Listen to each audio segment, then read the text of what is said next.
placer compartir la clase con vos. Bueno, gracias, espero que Gracias. sea útil.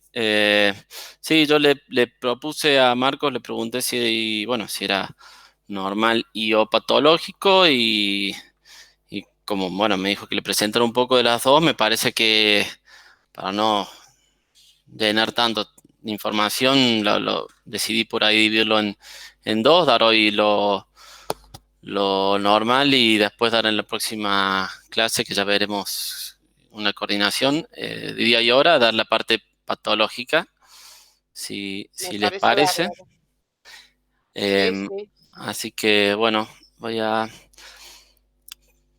compartir toda la pantalla, ¿no? O una ventana, si yo los puedo ver, no sé cómo es. Bueno, vamos a poner toda la pantalla.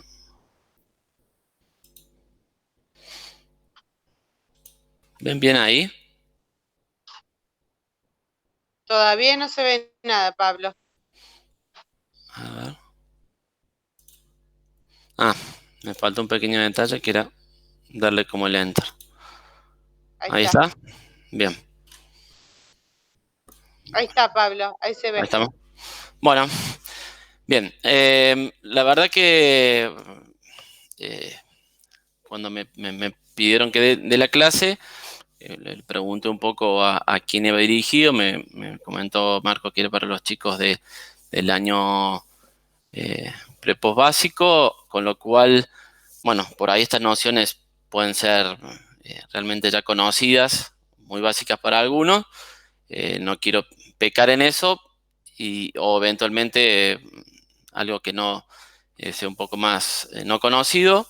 De todas formas, bueno, abierto a cualquier pregunta, inquietud, si realmente satisface las requerimientos, las necesidades de la clase, me lo hacen por favor saber. Bueno, si bien empezamos, voy a hablar más que todo, sobre todo de radiología de tórax, va a ser inevitable hacer a veces alguna comparación con la tomografía, en cierta forma, dos métodos que pueden ser muy complementarios, ya vamos a charlar un poco de eso, someramente. Y bueno, obviamente cuando uno tiene una sospecha clínica de una enfermedad torácica, que bueno, muchas veces clínicamente, y esto lo saben un poco mejor los clínicos que yo, la patología torácica se manifiesta por una serie de síntomas que suelen ser comunes o no tan variados por ahí. Como siempre, bueno, puede ser el tema de la disnea, tos, fiebre.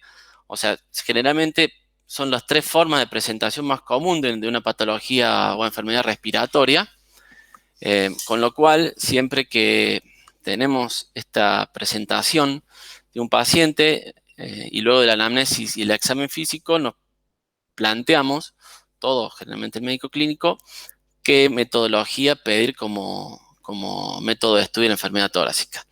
Sin duda, la radiología de tórax, y ya vamos a meternos un poco, sigue siendo la puerta de entrada al método primero por todos los beneficios ya conocidos, la disponibilidad, el costo, tiempo, eh, sigue siendo el método de entrada de la acción. Ya vamos a comentar también, pero tenemos siempre el frente en póster anterior, anteroposterior, en inspiración, expiración, hiperlordóticos de centra de vértices, de cúbito lateral con rayos horizontal o oblicuo. Ya vamos a hablar un poquito de cada una, las utilidades de las distintas proyecciones fuera de lo convencional, que es la teleradiografía de tórax póster anterior. Vamos a comentar un poquito luego. Tomografía lineal ya es parte del pasado totalmente. La radioscopía hasta el día de hoy tiene utilidad porque nos aporta eh, un estudio dinámico de lo que es el movimiento respiratorio o diafragmático. Así que la radioscopía hoy la reservamos para ver paresia o parálisis diafragmáticas, o muchas veces nos sirve si no queremos someter a un paciente a un estudio tomográfico ante una duda de algún nódulo pulmonar, si no sabemos si es una imagen creada, si son los pezones o cualquier otra imagen creada, la posibilidad de hacer un estudio dinámico en la radioscopía nos permite sacarnos la duda sin someter a un paciente, como digo, a un estudio más complejo como es la tomografía. La tomografía computada no va a ser parte de esta charla, pero sin duda, desde que el advenimiento de la tomografía multicorte, que nos permite hacer cortes de alta resolución 0,5, ya pasó a ser uno de los pilares en el estudio del parénquima pulmonar. Desde, bueno, a esta nombrada del helicoidal, ya casi que no tiene mucho uso, aunque sí puede seguir viendo todavía este tipo de tomografía, hasta la de alta resolución como lo que contamos actualmente. Resonancia magnética, con poco o nulo utilidad para el estudio del parénquima pulmonar. Esto siempre aclararlo. Hasta el día de hoy a veces se reciben muchos pedidos de estudios de consolidaciones o de algún tipo de patología pulmonar con resonancia magnética, cosa que no es lo acertado. Sí, se reserva mucho para el estudio, sin duda, de la parte cardíaca y torácica o cardiovascular, podemos decir, y del mediastino en general, pero no tiene utilidad en el estudio del parénquima pulmonar. La ecografía, bueno, la ecografía, todos sabemos que los dos principales tejidos que no son amigos de la ecografía porque transmiten de más o de menos el refuerzo acústico, es el aire y es el hueso. Y en el tórax tenemos aire y tenemos hueso. Con lo cual, claramente pierde mucho valor, sobre todo en los pacientes adultos. Los pacientes pediátricos se puede utilizar un poco más por la grasa mediastinal, pero la ecografía queda reservado simplemente, y a pesar de toda esta última movida que hay de ecografía en el estudio de COVID, que dicho sea de paso, está muy resistido por los colegas de la Sociedad de Radiología, no sabemos bien por dónde viene, pero la ecografía, para nuestra opinión, se reserva únicamente en los casos de evaluación de derrame pleural, saber si está tabicado o no está tabicado, si está evolucionado, si está libre, pero no, personalmente, y por lo que entiendo y he leído, no sigue convenciendo para el estudio del parénquima pulmonar ni de las consolidaciones. Esto viene a colación del momento en el que estamos. Yo de eso te interrumpo un segundo, Ajá, Pablo. dale, Sabía decime tu cosa y creo que puedo tener otra opinión porque viene mucho de la parte de terapia la movida esta, así que. Seguro, a mí, bueno, con Viviana nos quedó pendiente una charlita sobre eco pulmonar. Perfecto. Bueno, ahí para charlar un poquito con los chicos, y porque yo me dedico mucho a eso también, pero tiene una utilidad. Yo tengo que dejar de presentar la pantalla para... No. Bueno. No, si igual no es para que me vean la cara, son 2 segunditos. Bien. La ecografía pulmonar sí tiene una validez muy importante en el paciente crítico para evaluar ciertas cuestiones parenquimatosas, pero nosotros vemos artefactos.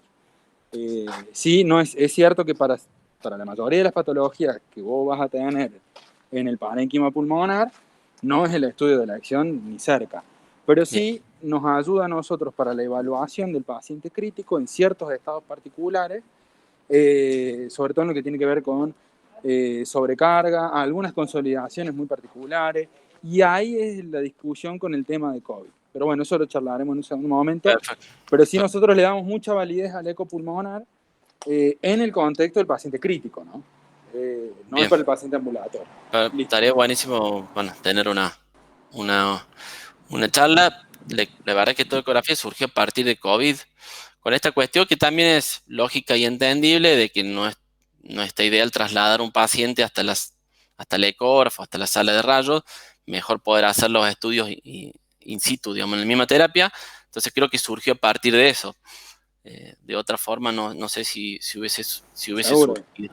Seguro. Y con COVID, en realidad, es muy particular su estudio, pero sí en COVID yo tampoco le veo mucha utilidad.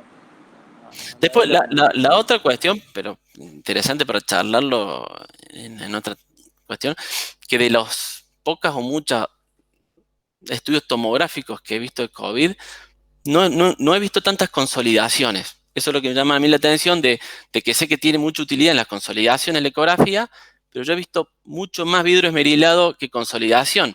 Y en donde yo digo, si la ecografía puede ver un vidrio esmerilado, sería realmente para mí muy llamativo. No digo que Sí, no. lamentablemente no, y la lesión más frecuente en COVID a nivel tomográfico es el crazy Pavin, así que sí hay consolidaciones subpleurales, pero no sí, en los patognomónicos. yo te está descrito, Marco, ahí te lo repito, pero yo personalmente 10, 12 tomografías que he visto COVID, Córdoba, San Roque y acá. Claro. Entonces, sí, han sido vidrios esmerilados, pero bueno, no sé. Sí. He visto muchas, yo no soy, obviamente, ni cerca, Sí. veo lo que ven ustedes, pero Sí. he visto de todo. Y con esto nos podemos colgar horas. Pero se ha visto de todo, pero sí el vidrio esmerilado, es periférico, sobre todo en campos posteriores y basales, bilateral asimétrico. Sí, tal cual. Es lo que se ve. Bueno, pero queda la charla pues, interesantísimo porque también hasta me lleva a preguntar si la consolidación indica sobreinfección o no, si por eso les dan antibiótico o no. Bueno, queda abierta la discusión, si te parece, Sí, Marcos. cuando quieran. Bueno. Vamos a entrar un poco en la radiología de tórax, radiografía netamente. Y si bien dije que está claro que es un método inicial de la elección, de la puerta de entrada por todas sus ventajas, también hay que aceptar que tiene una difícil detección de anomalías sutiles, y ya que estamos con este tema, justamente, el vidrio esmerilado es una de las anomalías que son sutiles porque realmente no borra los vasos, que muchas veces pasa desapercibido en la radiología de tórax, al punto de tener ya series demostradas que al 10 al 15% de pacientes con patología pulmonar tienen RX normal y que hay hasta un Pablo, 30%. Sí. Conectá de nuevo el PowerPoint porque te estoy viendo yo a vos. No estoy viendo la pantalla. No sé si estás proyectando. No, se ve. Le debes haber fijado la camarita de Pablo, Vivi. Claro, fíjate que al lado hay una presentación. En Meet al lado hay una que es presentación. Ahí está, listo. Perdón la interrupción. No, porque que no podía conectar, porque estoy con mi teléfono, entonces no podía conectarme. Lo que quería decir, que nosotros estuvimos revisando lo de ecografía y COVID, que Perfecto. justamente una de las cosas en los chicos tiene aplicación mucho en la neumonía necrotizante. Entonces se usa mucho porque ves el compromiso y uno puede establecer un pronóstico. Bien. Hay trabajo publicado de eso, entonces está bien. Y en cuanto al seguimiento de pacientes, como decía Marcos, que ellos lo usan mucho en terapia, a la eco, y uno también puedes ver el compromiso pulmonar y poder identificar lo que es una condensación de una telectasia, que a veces es importante en un hemitórax opaco, separas el derrame pleural, o sea que en terapia y en los niños se usa bastante la ecopulmonar. Eso es nada más. Ahora, perdón, pero tuve una hora para conectarme con el teléfono. Ya está. Gracias, perdón. Bien. Bueno, y como les decía, el 30% de las RX normales muchas veces muestran un tipo de hallazgo en las tomografías de alta resolución. Aclarado esto, y vuelvo a repetir, sigue siendo el método de elección la radiología de tórax. ¿Por qué? Una de las razones, como ustedes ya saben, bueno, si hay residentes de años años superiores, primero, segundo, tercero, sabrán bien el tema de las densidades radiológicas que puede observar la radiología, en donde, a diferencia de, por ejemplo, la tomografía, que puede discriminar una escala de grises de 2000 escalas de grises, en la radiografía como método puede distinguir únicamente 4 densidades radiológicas fisiológicas y una no fisiológica. Sabemos que puede distinguir el aire como lo más radiolúcido del organismo. Después tenemos la grasa, sangre, partes blandas, vísceras, forma todo una misma densidad radiológica. Y finalmente el calcio, está dado como hueso, pero en realidad lo que da la densidad radiológica es el calcio, entendiendo que obviamente el hueso es más del 90% es calcio, y una densidad que también podemos distinguir, que es la metálica. Obviamente en una densidad radiológica no fisiológica en el organismo humano. ¿Esto qué hace o a qué viene a colación? De que justamente en el tórax, por suerte, tenemos las 4 densidades fisiológicas, porque tenemos aire en el pulmón, porque tenemos grasa en el tejido celular subcutáneo, porque tenemos partes blandas en el corazón y el mediastino, y porque tenemos calcio en el esqueleto torácico, lo que hace que cobre valor la posibilidad de la resolución de contraste, que se dice que haya estructuras que tengan distinto contraste y nos permite evaluar mejor que, por ejemplo, en el abdomen, en donde tenemos muy poco, prácticamente casi nada de aire en condiciones normales, salvo en el tubo digestivo, algo de grasa peritoneal, pero la gran mayoría, al ser, tenemos poco hueso y la gran mayoría, al ser vísceras sólidas, tenemos muy poca resolución de contraste de los órganos en sí. Entonces, esto lo que hace es que cobre valor la radiografía de tórax. Vamos un poco a la anatomía y a la técnica radiográfica. Una de las principales cuestiones o conceptos de la clase, en esta parte normal, es poder distinguir o discriminar una buena placa de tórax. Una buena placa de tórax discriminar nos permite saber si estamos frente a un hallazgo, si es un error de técnica, de constitución del paciente, o realmente es una patología que debemos profundizar o no su estudio. Esta es la técnica radiográfica de la tele. Tele significa distancia. La distancia es normalmente entre el tubo y el paciente tiene que ser de 1,80 m. Esto es algo, no es aleatorio, o sea, está estandarizado por una cuestión física, técnica, que no vale la pena entrar, pero sí saber que es la distancia estandarizada que permite guardar las mejores relaciones de distancia y de tamaño de los órganos. ¿A qué voy con esto? Que el paciente, al estar en póstero anterior, o sea, apoyando el pecho contra el chasis radiográfico, hoy es detector, foto un poco vieja, hoy ya la tengo que renovar, hoy ya son detectores. En el caso de directo, siguen siendo chasis en los indirectos.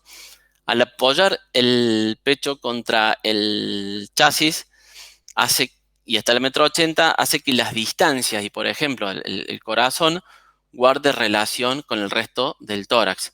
Por eso, cuando hacemos, y ya lo vamos a ver, esta medición de si el paciente tiene cardiomegalia o no, siempre se debe tener en cuenta una radiografía póstero-anterior, por este tema de que al estar al 1,80 m guarda las distancias y los tamaños están preservados por el tema de la radiación dispersa y otras cuestiones. Esta es la posición. En cuanto a los brazos, bueno, se puede hacer normalmente lo más cómodo es abrazar el chasis, tener algún dispositivo para abrazar el chasis. Si no tienen para abrazar el chasis, puede ser como está posicionado ahí, o lo que se llama aleteo de pollo, o sea, con los codos junto a la cadera, a la cintura, y abriendo los brazos, siempre con la intención de que las escápulas se distancien y no se superpongan sobre la sombra pulmonar. Esa es la intención del posicionamiento de los brazos.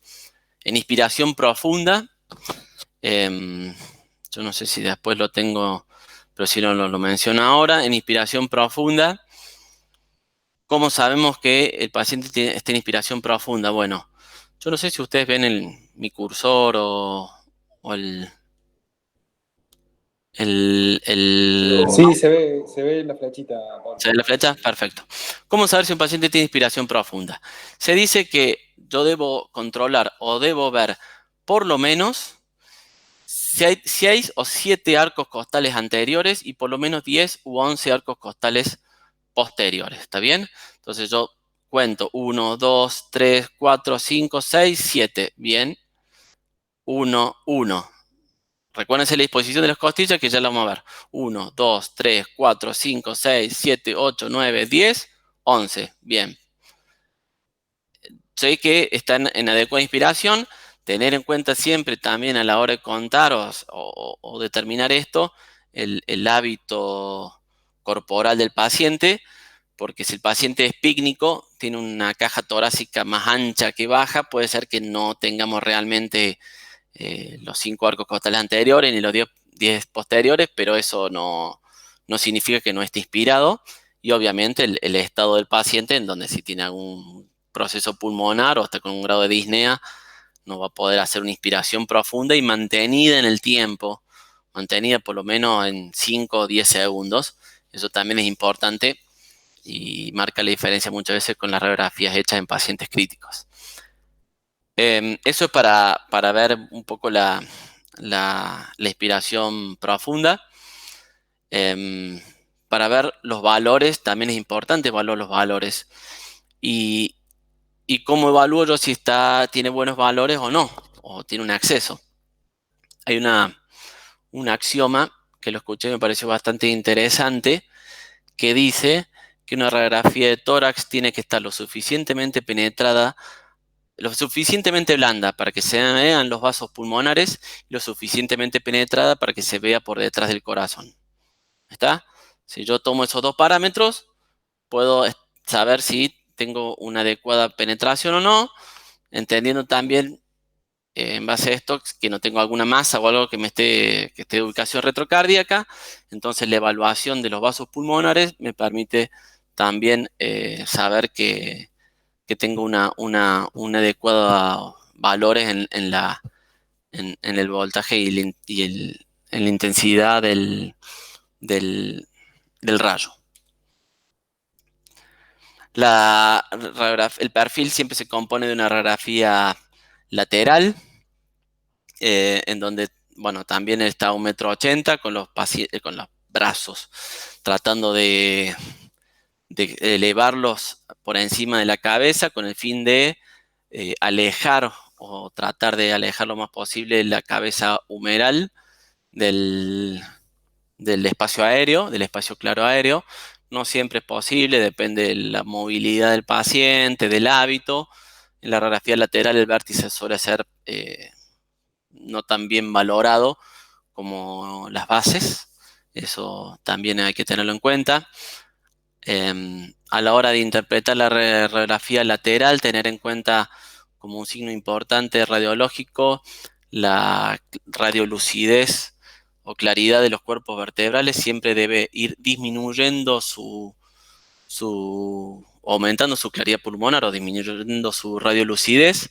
Si yo tengo una vértebra que tiene mayor opacidad que la vértebra superior, puedo estar ya intuyendo que hay un proceso primario netamente óseo o algún proceso pulmonar subyacente de los segmentos posteriores y basales de cualquiera de los dos pulmones. En ese caso, no siempre puedo discriminar cuál de los dos pulmones está la lesión. ¿Puedo una pregunta? Sí, seguro. Soy No Camila, sé quién es, esto de no ver, no sé quién es, pero... Ahí activo. Ahí, ¿sí me ve? No, yo estoy en la presentación, no puedo ver. Ah, bueno, no importa. Yo había leído también que para evaluar si tenía una correcta penetración, lo que era la PA de tórax, también podíamos ver o deberíamos contar 4 vértebras dorsales. Si estaba muy penetrada, apenas podíamos contar 1 o 2. ¿Eso también puede ser o no? Las vértebras dorsales en el frente. Claro. En el frente. Sí, pasa que, a ver, llegar a un grado de penetración que no veas la apófisis espinosa de las 4 vértebras dorsales me parece que sería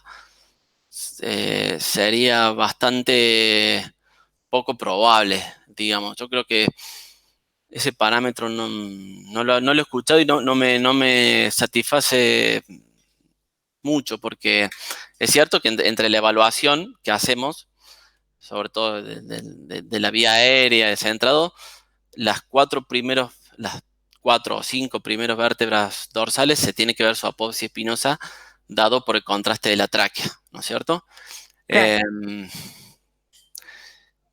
Vos decís que no ver la apófisis espinosa sea o verlas sea un signo de la...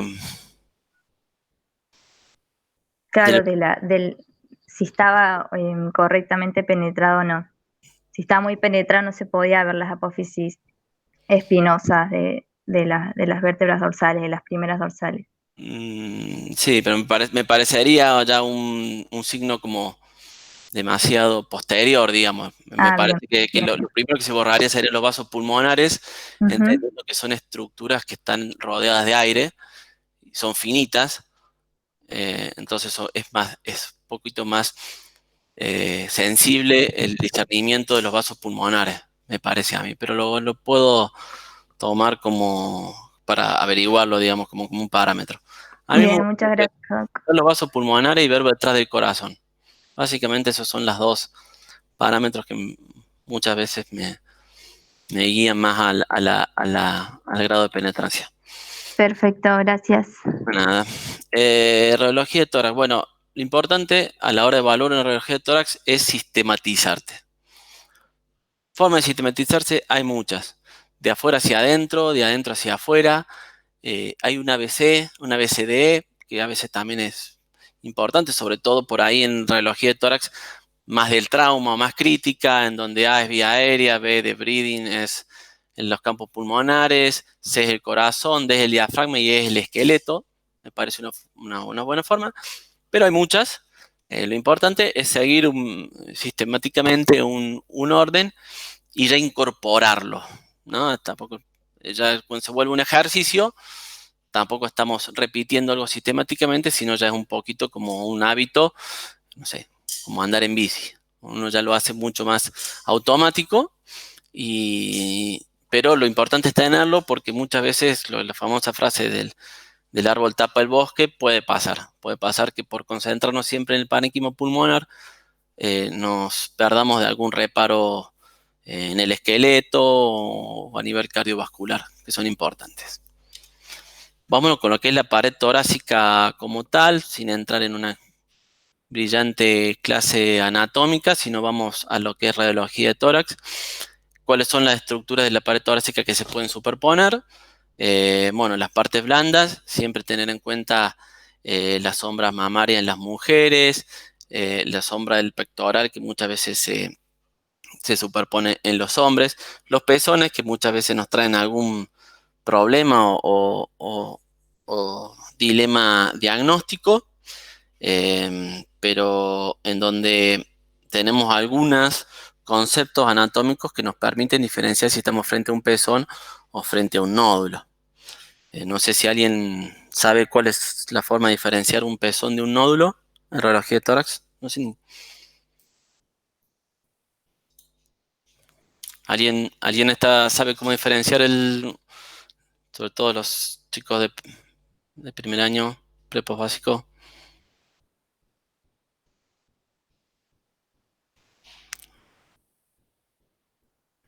A ver, bueno,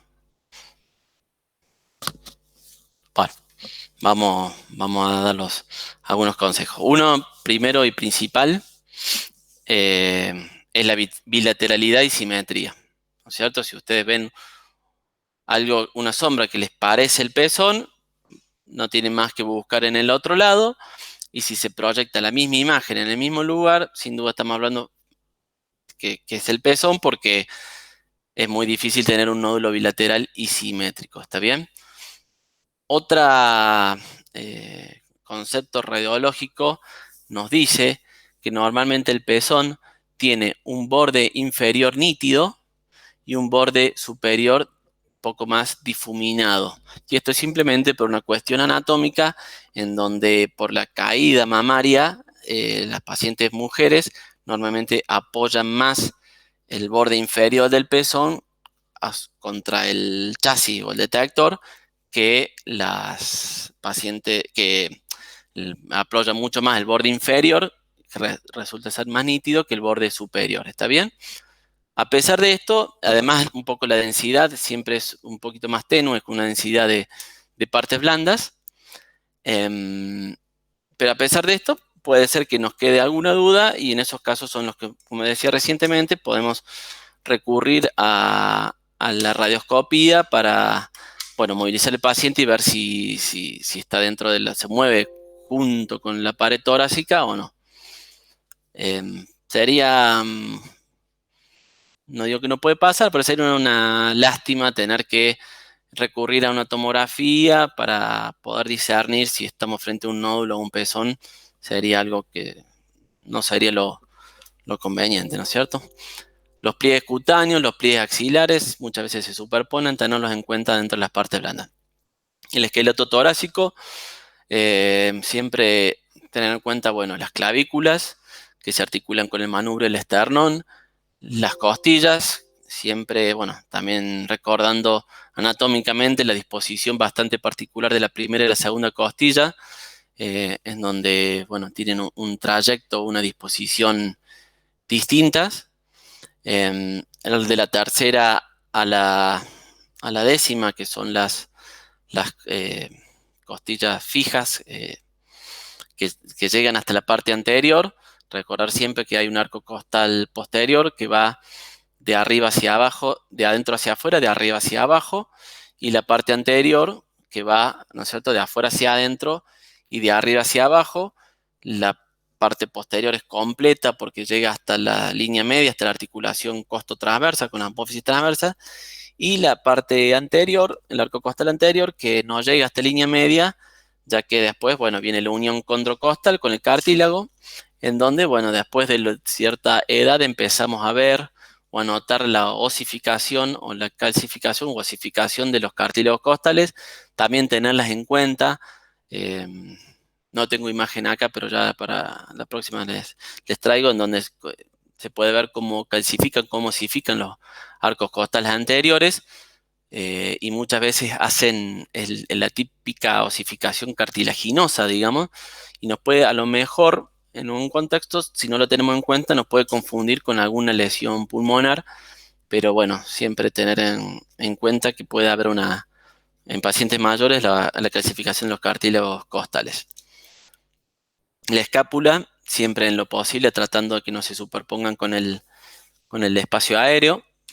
Muchas veces no es posible por limitaciones de movilidad o de contextura física del paciente.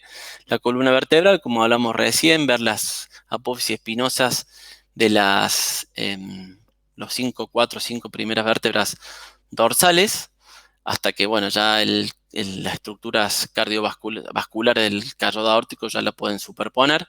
El manubrio del esternón, que se sobresale un poco de la línea media, y ya el cuerpo del esternón se confunde ya por un signo que después lo vamos a mencionar bien, que es el signo de la silueta, en donde ya se pierde sus bordes o sus contornos.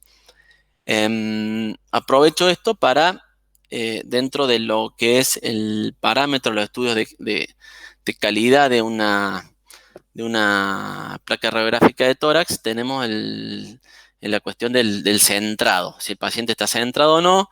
Entonces aprovecho esta filmina para dar ese concepto que normalmente dice que un paciente se considera que está bien centrado cuando la distancia entre la apófisis espinosa de esta última vértebra dorsal visible es equidistante con el extremo distal de la clavícula. ¿Está bien? Esto también tener en cuenta que son pacientes que normalmente tienen poca o ningún tipo de escoliosis. Si el paciente tiene escoliosis, ya es difícil saber si está centrado, y si el grado de escoliosis es bastante marcado, aunque esté bien posicionado y centrado, nos va a dar una simetría del tórax, ¿no es cierto? Lamentablemente no, los grados altos de escoliosis hace que haya una simetría y se vea más un campo pulmonar que el otro, dependiendo que la convexidad de la escoliosis. Es todo lo que... pero en condiciones normales, si la espalda es recta, la columna es recta, ese parámetro lo tenemos que tener en cuenta para el grado de centrado del paciente, que es lo que también nos sirve para establecer o no, después probablemente lo veamos, si sirve o no estar hablando de un pulmón radiolúcido o hiperclaro con respecto al otro. ¿Por qué? Porque si yo tengo, por ejemplo, escoliosis o mal centrado, voy a tener sin duda un hemitórax mucho más pegado junto con el chasis o el detector. Entonces, en ese caso, seguramente ese pulmón va a estar mucho más claro o más radiolúcido que el otro, y esto nos puede dar una mala interpretación o un mal diagnóstico en esa radiología. Entonces, siempre es importante, antes de hablar de un pulmón hiperclaro, ver dos cosas principales: las partes blandas, si no tiene, por ejemplo, una mastectomía o no, y si está bien centrado. Son las dos parámetros que tenemos que evaluar antes de empezar a hablar de un pulmón hiperclaro unilateral o un pulmón que tiene un aumento de la opacidad unilateral y difusa. ¿Está bien? Bueno, la pared torácica en el perfil podemos ver todavía las costillas, perdón, con esta disposición que hablábamos recién. Podemos ver el borde de la columna y la proyección de los cuerpos vertebrales. El mango del esternón se visualiza mejor que el manubrio, eventualmente, en la radiografía de perfil. A veces podemos evaluar si el paciente tiene pectus carinatum o pectus excavatum. Si tiene un dorso recto, bueno, podemos evaluar. Y este signo que también les decía, de la hiperclaridad de las vértebras a medida que van descendiendo o van bajando. Bueno, parte blanda, como le decían los hombres, ver siempre el pliegue pectoral. Esto simplemente tener en cuenta como método de estudio de la pared torácica como tal. Si yo sospecho que en la radiografía tengo una lesión en la pared torácica, sin duda como método de evaluación posterior en la radiografía de tórax, porque tiene mucho más resolución anatómica. Esto es también algo que hace a la limitación de la radiografía de tórax, que la radiología de tórax tiene peor resolución anatómica, ya que estamos estudiando un cuerpo, un organismo tridimensional en una proyección bidimensional. Esto hace que en la radiología se superpongan muchas estructuras que después en la radiografía, en la tomografía de tórax, y sobre todo hoy con la posibilidad de hacer reconstrucciones multiplanares, nos permite siempre evaluar mucho mejor la pared torácica para saber si una lesión de la pared es realmente partes blandas, si es ósea, si es pleural, bueno, etc. Los ángulos costofrénicos siempre, esto es importante, bastante importante a la hora de evaluar una radiografía de tórax, es poder discernir bien los hemidiafragmas. ¿Está bien? ¿Cómo sé yo a qué hemidiafragma corresponde en la RX lateral? Bueno, obviamente lo sabemos por este famoso signo de la silueta, que lo veremos después, pero se los menciono ahora. El signo de la silueta es una ley radiográfica que dice que dos estructuras de la misma densidad en el mismo plano pierden sus contornos. ¿Qué quiero significar con esto? Que eventualmente yo el hemidiafragma que no lo puedo continuar luego de la silueta cardíaca, sin duda estoy frente al hemidiafragma izquierdo. ¿Está bien? Vamos hasta ahí. El hemidiafragma derecho yo lo puedo continuar hasta la parte anterior, ya que no se superpone con la silueta cardíaca y sus bordes quedan bien definidos. Eso es una de las principales signos para ver o lograr ver el hemidiafragma. Porque los otros, que ya vamos a hablar un poquito, el hecho de decir, bueno, este es el hemidiafragma derecho porque es más alto que el izquierdo, no siempre es así. Entonces, ese como método no nos sirve tanto. La otra posibilidad es ver la cámara gástrica. Si yo veo la cámara gástrica aproximadamente a 1 centímetro del diafragma, puedo intuir básicamente que es el hemidiafragma izquierdo, pero vuelvo a repetir, el mejor signo para discernir si es el hemidiafragma derecho o izquierdo es el signo de la silueta. Y hablando del signo de la silueta, también es importante reconocerlo, porque cuando ustedes vean observen un solo hemidiafragma en la RX lateral, pueden presumir o intuir que el otro hemidiafragma perdió su contorno porque se silueteó. Nosotros normalmente usamos la palabra ya es siluetear. ¿Qué quiere decir esto? Que es muy probable que ustedes tengan o un derrame, generalmente es derrame, o una consolidación o algo que sea bien basal y llegue hasta el hemidiafragma que hace o que hizo que ese hemidiafragma pierda su contorno porque tiene la misma densidad, esa lesión, que el hemidiafragma. Si me entienden, avísenme. Si queda alguna duda, me avisan. Pero bueno, básicamente esa es la importancia de reconocer los dos hemidiafragmas en la RX lateral. Como digo acá, bueno, la burbuja. Esto es lo que son las partes blandas. Ya vamos a lo que respecta al pulmón y la vía aérea. La vía aérea, como les dije recién, lo que alcanzamos a ver netamente como vía aérea inferior, digamos, es la tráquea a través de su parte superior hasta que entra en el callado. Ahí siempre podemos ver la permeabilidad, si está centrado, importante. Después ya vamos a ver, evaluar la carina. Cuando vamos a lo que es la densidad del parénquima pulmonar, obviamente el espacio aéreo es netamente en condiciones normales. Si no hay una condensación, estamos hablando de un espacio aéreo, pero la densidad del parénquima está dado por lo que sería el intersticio, principalmente formado por los vasos y la trama broncovascular. ¿Está bien? Normalmente nosotros sabemos bien y lo mejor que hay arterias y que hay venas pulmonares. ¿Está bien? Todo lo que son arterias pulmonares se dice siempre que son centrífugas, con lo cual disminuyen su calibre del centro a la periferia hasta una visibilidad aproximada a 1 o 2 centímetros de la periferia hasta la línea pleural, digamos, hasta la superficie visceral de la pleura. ¿Qué quiero decir con esto?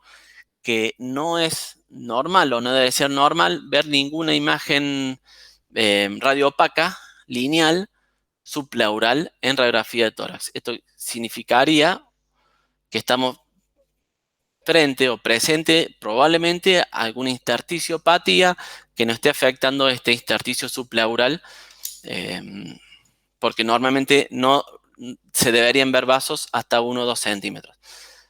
Recordando también un concepto más tomográfico que radiográfico, que la pleura forma parte, la cisura forma parte de la pleura y por lo tanto tampoco se deben ver vasos a 1 o 2 centímetros de la cisura, pero bueno, en el caso de la radiografía hay una superposición, por eso este concepto es mucho más tomográfico. Antes a ver si lo tengo por ahí, bueno, ya lo vamos a ver. Antes en la tomografía con cortes más gruesos que los que hay ahora, podíamos intuir o presumíamos en la época de la Bibi y yo cuando era residente intuíamos la cisura porque no había más vasos, cuando realmente no teníamos unos grosor de corte, porque recuerden que la cisura es muy finita, no tiene más de 1 centímetro, o sea, son 10 milímetros. Entonces, bueno, antes cuando teníamos cortes tomográficos de 5 o 10 milímetros no veíamos realmente la pleura. Hoy ya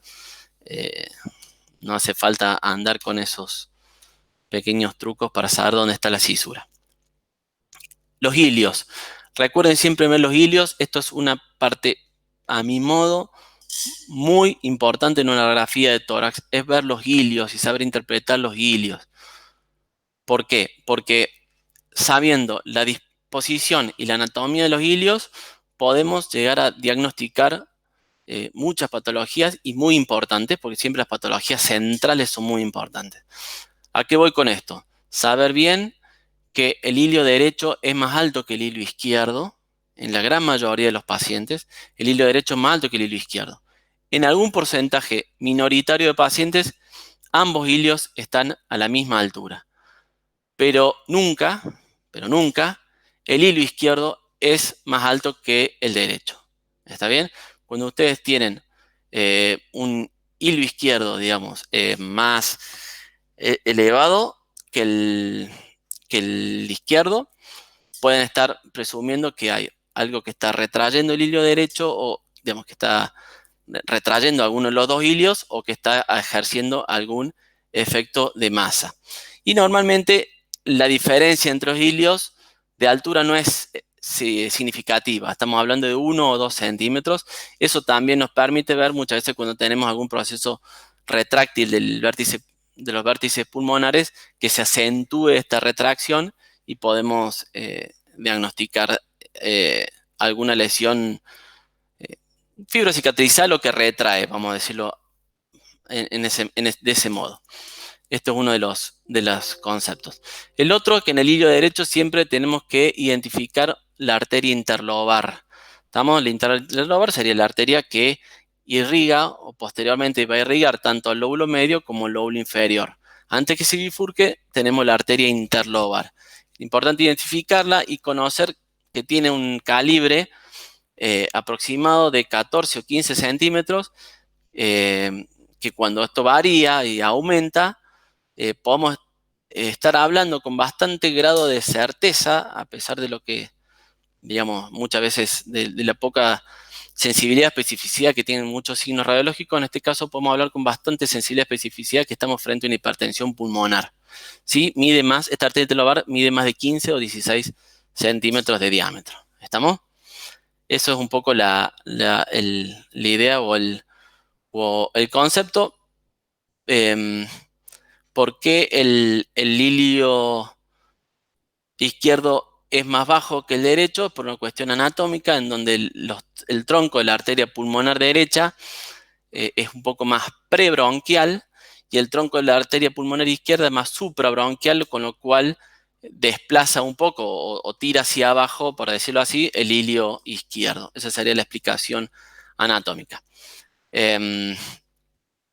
Volvemos, en el hilio izquierdo no tenemos esta arteria interlobar. Al tener dos lóbulos, lamentablemente, digamos, tenemos únicamente dos arterias segmentarias y no tenemos esta arteria intermedia como interlobar, por lo cual no tenemos una medida. Pero bueno, recuerden siempre bien la disposición de las arterias y de las venas pulmonares, que arterias normalmente van disminuyendo su calibre. Esto también es importante. Las arterias normalmente disminuyen su calibre del centro a la periferia, con lo cual si ustedes ven alguna línea que les queda la duda si estamos frente a un vaso o una telectasia, lo que tienen que ver es si esa línea va disminuyendo su calibre de forma periférica o si su calibre es uniforme. Seguramente estamos frente a alguna telectasia o alguna línea patológica y no frente a un vaso propiamente dicho. La otra cuestión importante, si muchas veces tenemos en la disposición de este hilios, tenemos lo que se llama este signo del anillo de sello, en cierta forma, que sería un vaso y un bronquio cortado a través. Entonces uno puede ver cómo siempre, esto también es importante. ¿Por qué? Porque si ustedes ven alguna lesión nodular, por ejemplo, yo interpreto esto como lesión nodular, veo arriba. Si yo arriba tengo un espacio aéreo radiolúcido, yo me quedo mucho más tranquilo que este un vaso cortado justo por la tangencial del rayo. ¿Por qué? Porque tiene un bronquio al lado. ¿Está bien? En una relación más o menos, como se dice siempre, de 1-1 en la parte central. Después, en la porción de declive puede haber una relación un poco más a favor o más grande de la arteria, y en la parte apical un poquito más el bronquio. Pero esto es importante. La otra cuestión importante es ver cómo la pared de los bronquios normalmente es casi imperceptible. ¿Por qué? Porque cuando tienen ustedes algún proceso patológico que implica que haya líquido o derrame en el intersticio pulmonar que todavía no pasó el alveolo, puede dar uno de los signos precoces o primordiales, que se llama el manguito peribronquial, que no es más ni menos que líquido o edema en la pared bronquial, porque recuerden que el intersticio es uno solo, con lo cual si tienen algún derrame intersticial, sobre todo en pacientes cardíacos crónicos, pueden ver los famosos manguitos peribronquiales. Eso también es importante a la hora de evaluar el ilio. Conocer la disposición, el famoso quién vive ahí. ¿Por qué? Porque también, y acá a veces también me gusta reparar que muchas veces tenemos un diagnóstico que yo no lo entiendo mucho, que a veces vienen los pedidos y todo, que dice ilios congestivos. Bueno, ¿qué es ilio congestivo? Hay que tratar de saber si estamos frente realmente a una hipertensión pulmonar, es la congestión, o ilio congestivo estamos frente a un edema pulmonar intersticial, o si en realidad no hay ilio congestivo, sino es una lesión, que normalmente una lesión en el ilio debe, casi por condición sine qua non, borrar los vasos pulmonares. ¿Está bien? O sea,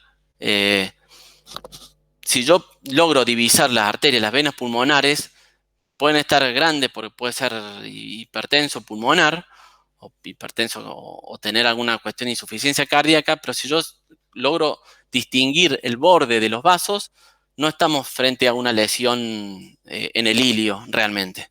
No sé si voy al concepto, digamos, de que para hablar de una lesión iliar debo perder la correcta visualización de los vasos iliares. Y si no, me planteo que estoy frente a otra cosa. Bueno, esto ya es parte de la historia en cierta forma, pero un poco me pareció interesante ver cómo se disponen, digamos, los vasos pulmonares en una radiografía, en un caso de una arteria pulmonar que ya no se utiliza más.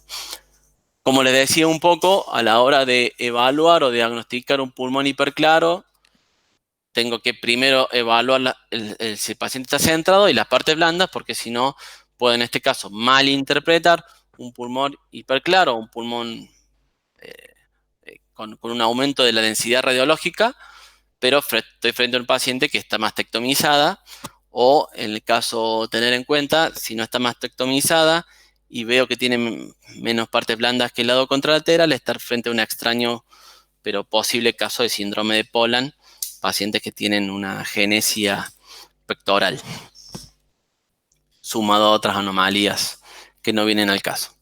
Como les decía, el tema de la vía aérea, siempre ver que esté centrada. La tráquea se ve únicamente a través de esa parte donde no se pierde su visualización con el cadrado aórtico. Tratar de ver siempre, si es posible, la carina y el ángulo de inclinación de la carina, que normalmente es 50 a 55 grados, en donde si yo veo alguna carina que tiene un ángulo mucho más obtuso, que está abierto, puedo inferir que hay alguna lesión que lo está abriendo, que lo más común son adenomegalias. Recuerden que es una posición ganglionar infracarinal, con lo cual también tener en cuenta esta disposición típica de los bronquios, en donde el bronquio derecho, hay como una mnemotecnia, que el bronquio derecho es más horizontal, es más alto y es más grueso, y el bronquio izquierdo es más fino y es más vertical y más bajo. ¿Está bien? Es básicamente una disposición anatómica. Se puede ver también los ilios y la vía aérea en la radiografía de perfil, con este concepto también de que el bronquio derecho son más altos que el izquierdo. A veces este bronquio intermedio, el equivalente de la arteria interlobar, muchas veces en el perfil, pero no es el método de la acción, digamos, para discernir. Bueno, esto es simplemente para ver cómo la evaluación de la vía aérea, bueno, sin dudas es mucho más preciso, sensible en la tomografía que en la radiografía. Bueno, el tema de los lobulillos, toda la estructura anatómica microscópica del tórax, no voy a entrar mucho porque realmente es un ámbito mucho más propio de la tomografía, que llega a discernir realmente todos estos septos y los acinos. Ya es un concepto que se tuvo que estudiar mucho más por la capacidad de resolución en la tomografía que por la radiografía. Simplemente sí, en la radiografía, tener en cuenta el acino, esta unidad funcional fisiológica primaria del pulmón. ¿Por qué digo esto? Porque es una zona de alveolo que recibe su irrigación pulmonar y su irrigación venosa, entonces realmente son unidades fisiológicas donde se produce el intercambio aéreo. Y el concepto importante radiológico, porque cuando este acino se empieza a ocupar y no todo el alveolo, se empiezan a dar estas famosas opacidades o nodulillos en forma pequeña, o opacidades acinares cuando ya empiezan a afectar mayor parte del acino. Esto es básicamente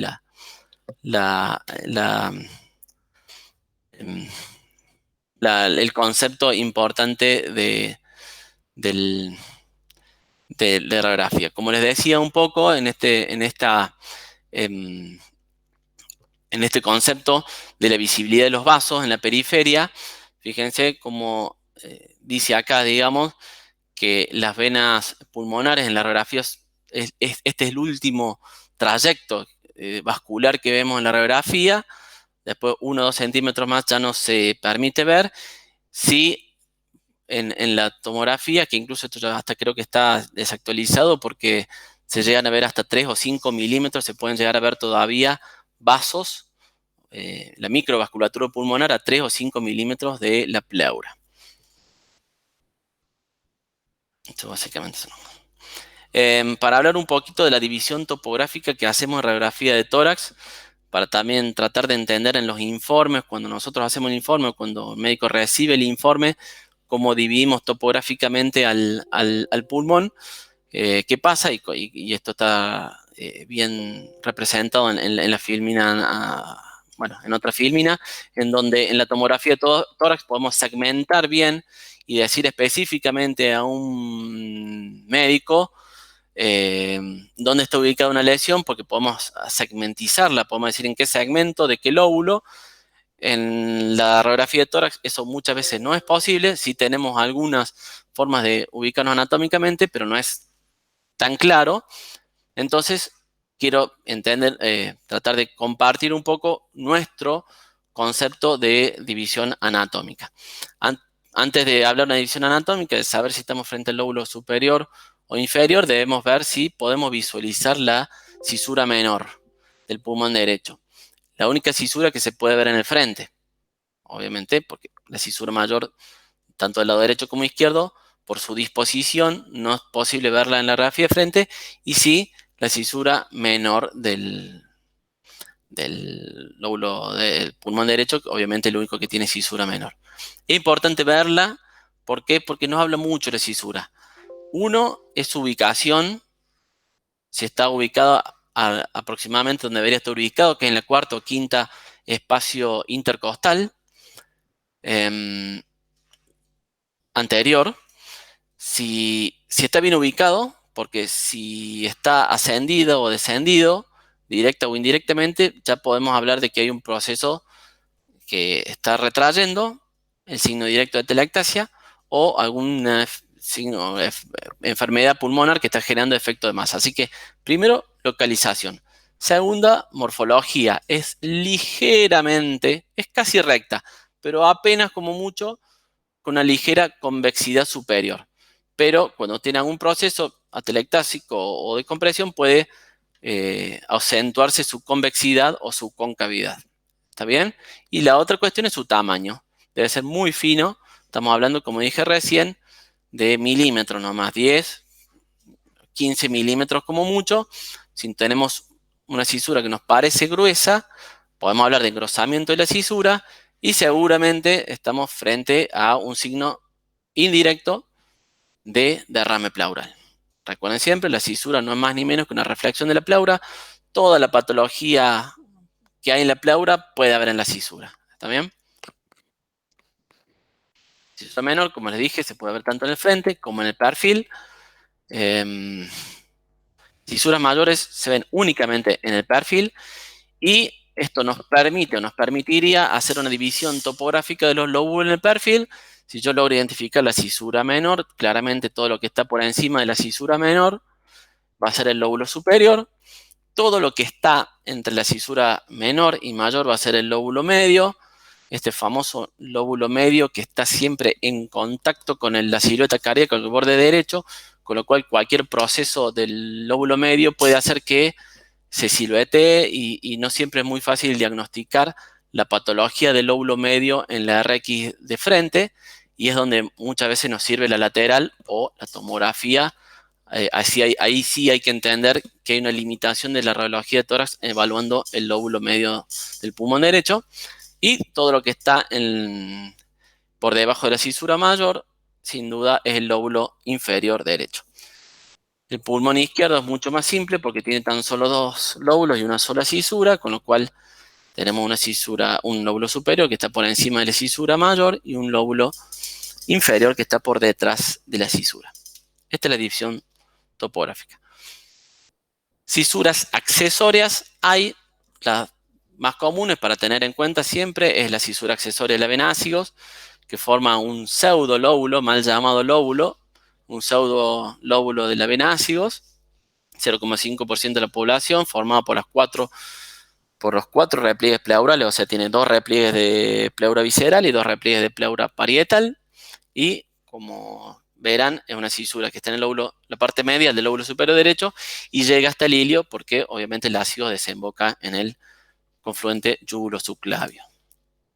Una cisura de la vena ácigos, como vemos acá, desembocando, se ve mejor en tomografía, el lóbulo ácido, y después la otra cisura accesoria, la que presento acá, tenerla en cuenta antes de diagnosticar un trazo de fibrosis o atelectásico. Puede haber cisuras accesorias generalmente en el lóbulo inferior derecho.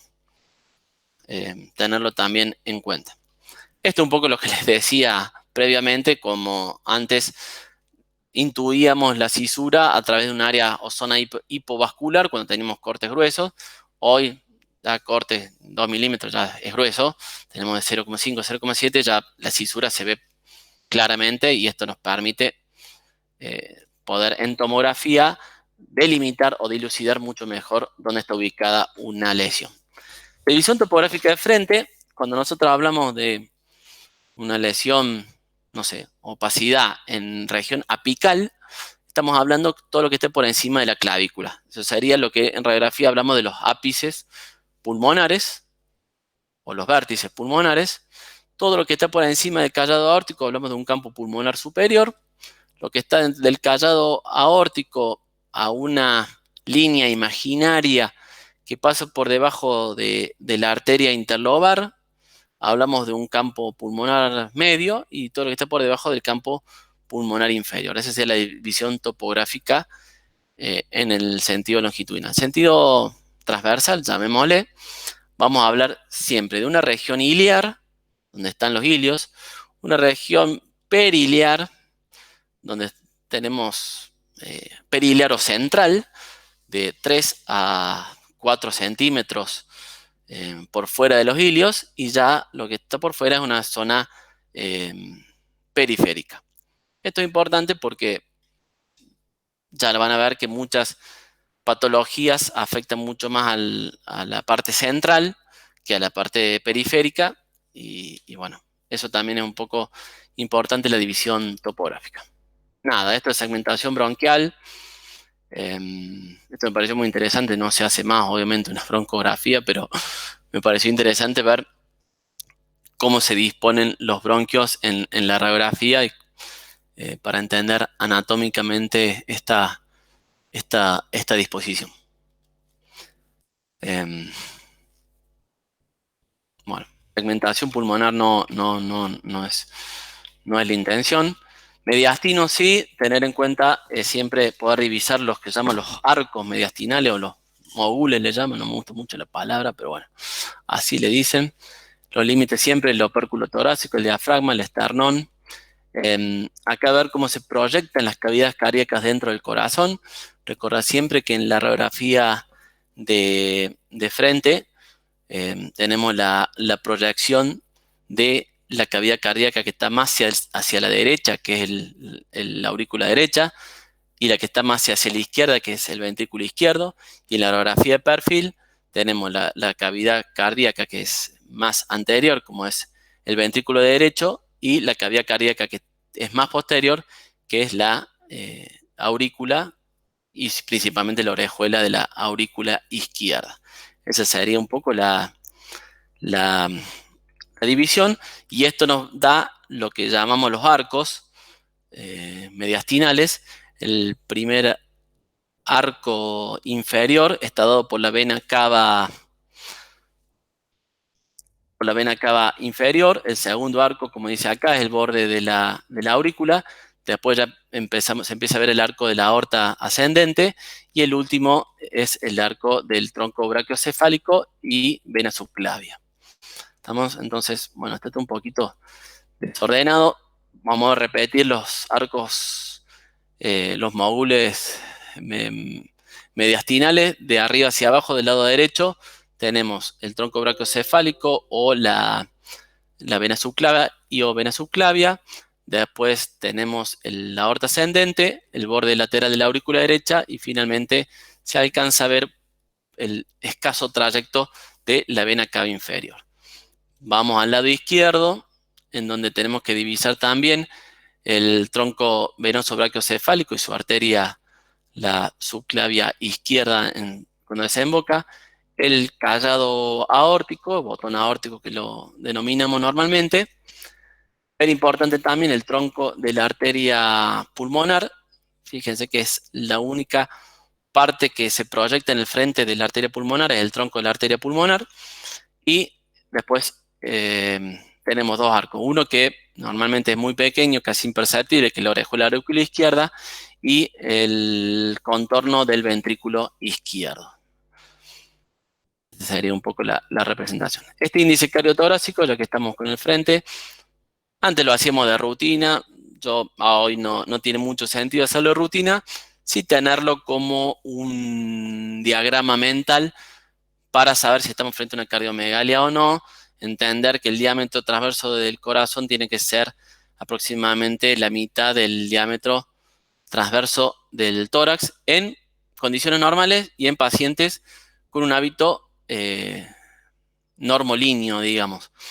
Si estamos frente a un paciente leptosómico o pícnico, sabemos que un paciente leptosómico tiene un índice cardiotorácico menor, y un paciente pícnico tiene un diámetro, un índice cardiotorácico mayor. 0,5 es como un diámetro normal. Los arcos también que se dan en la radiografía de perfil, tenemos siempre, como les dije, la cavidad cardíaca más anterior, la que apoya bien contra la pared torácica, que es el ventrículo derecho. Se alcanza a ver algo siempre del tronco de la arteria pulmonar, y sí, más importante, el callado aórtico y la aorta descendente, que muchas veces podemos ver la sombra del callado y la aorta descendente. La aurícula izquierda también, como la cavidad cardíaca que se proyecta más a posterior, el escaso trayecto de la vena cava inferior. Y bueno, esto nos hace una división topográfica anatómica de los mediastinos entre anterior, todo lo que está por delante del corazón, medio en lo que respecta a la silueta cardiovascular, y lo que está por detrás del corazón, posterior. Esta es la clasificación tradicional, como más anatómica. Después hay otros esquemas, como por ejemplo Fraser, que habla de todo lo que está del borde posterior del corazón hacia adelante como anterior, todo lo que está por detrás del corazón hasta la línea anterior la línea anterior de la columna como un mediastino medio y posterior, y todo lo que está por detrás como ya no forma parte del mediastino, sino del espacio paravertebral. Uno se ubica anatómicamente, esto puede ser muy cierto, digamos, entendiendo que las lesiones que están ahí ya forman parte de la parte paravertebral y no del mediastino posterior. Y Felson, por ejemplo, utiliza más o menos lo mismo, pero no habla de una región paravertebral, sino habla realmente de un mediastino posterior por detrás de la línea anterior de la columna. Bueno, esto, los que les decía un poco del signo de la silueta, es importante cuando ustedes evalúan una lesión. Si ustedes notan o ven que se pierde el borde cardíaco derecho, podemos seguramente estar pensando o asumiendo que esa lesión tiene la misma densidad que el corazón, o sea que es de parte blanda realmente, y que está situada en el mismo plano anatómico. O sea que podemos decir que esa lesión está en el lóbulo medio, en el segmento anterior del lóbulo superior derecho, forme parte del mediastino anterior o de la pleura anterior. ¿Estamos? Si me van siguiendo, ustedes cualquier cosa me dicen. Si está silueteando el borde derecho de la aorta ascendente, o sea, el contorno que hablamos recién de la aorta ascendente, entendemos también que estamos frente al segmento anterior del lóbulo superior derecho, al mediastino anterior o a la pleura anterior. Es decir, silueteando el borde cardíaco derecho pueden ser las mismas planos anatómicos que siluetean el borde cardíaco derecho, menos el lóbulo medio, porque ya evidentemente ahí ya no tenemos lóbulo medio y sí empieza a proyectarse el segmento anterior del lóbulo superior derecho. Si una lesión siluetea al botón aórtico, nosotros vemos que el botón aórtico no se ve su contorno y tenemos la lesión, sabemos que es una lesión que es más bien posterior, o sea que podemos estar hablando del segmento ápico posterior del lóbulo superior izquierdo, de la pleura posterior o del mediastino posterior. Eso sí siluetea al borde cardíaco izquierdo. Y si siluetea al contorno cardíaco izquierdo, lo que representa el borde del ventrículo izquierdo, nuevamente, igual que el derecho, podemos intuir que esa lesión es anterior, ya sea el segmento anterior o del lóbulo inferior izquierdo, la língula, que sería el equivalente al lóbulo medio del pulmón derecho, al mediastino anterior o a la pleura anterior. ¿Estamos? Eso sería básicamente la... Bueno, recordar que no siempre que se pierde el contorno aórtico es patológico, hasta lo que se llama el pezón de la aorta. Tenemos las líneas mediastínicas, la verdad, sinceramente, las líneas mediastínicas los van a ver, los van a escuchar. Son bastante difíciles, digamos, no de ver en condiciones normales, pero por ahí intuir algo patológico porque pierden las líneas me parece un poco difícil en este momento. En este momento, digo, teniendo tantos avances tecnológicos, pero puede ser algo más de los grandes semiógrafos radiológicos, pero saber que existen y que si se pueden ver, mejor aún, como la línea paratraqueal derecha, la línea paratraqueal izquierda, la línea paraesofágica, muy difícil de ver, la línea paraespinal, eso sí, derecha, izquierda, paraórtica izquierdica, pericárdica, bueno, etcétera. La línea de una pleura anterior y posterior es muy difícil. Diría que la paratraqueal derecha, izquierda y la paraespinal, que están ahí señalados, son las principales para lograr divisar.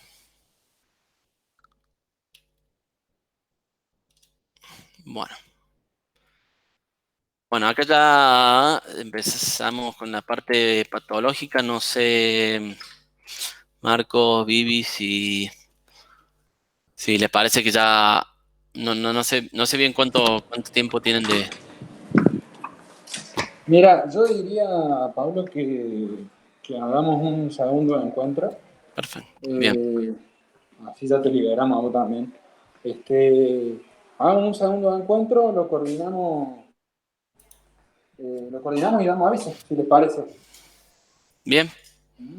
Bien. Bueno, perfecto. Bueno, sí. ¿Alguna duda? Lo que sea. Como a modo de cierre, por lo menos en parte, nada, primero agradecerte, como siempre, y después, bueno, nada, tener en cuenta que, sobre todo para los que creo que estamos en la parte más clínica de la RESI, tener en cuenta que lo que es radiografía de tórax es el caballito de batalla y el estudio, yo creo que el más pedido, y así todo el más útil. Así que este tema de interpretarla al tórax normal es fundamental. Por eso nos pareció también súper interesante el plantearlo como un método complementario básico. para los chicos. Lo patológico, bueno, hay cosas patognomónicas, hay un montón de imágenes específicas, pero si no entendemos radiografía de tórax normal, y esto como ya lo saben el resto que está haciendo la residencia, pero más que nada también me preguntaron a los chicos del año previo, si no entendemos lo normal, encontrar lo patológico es fácil, pero saber cuando algo realmente es normal no lo es. Así que... Tal cual es lo principal. Quien no entiende lo normal, no puede entender lo patológico. Exactamente. Así que bueno, nada, muchas gracias, Pablo. Tenemos mucho para discutir también con esto. Muchísimas gracias, Pablo. Excelente la clase, muy linda, muchas gracias. COVID interesantísima. Sí, hay para charlar muchas cosas de esto. Muy bueno. Pero bueno, ya será un derivado. Muchísimas gracias, Pablo. Chao, hasta luego. Muchísimas gracias, nos vemos. Chao, gracias.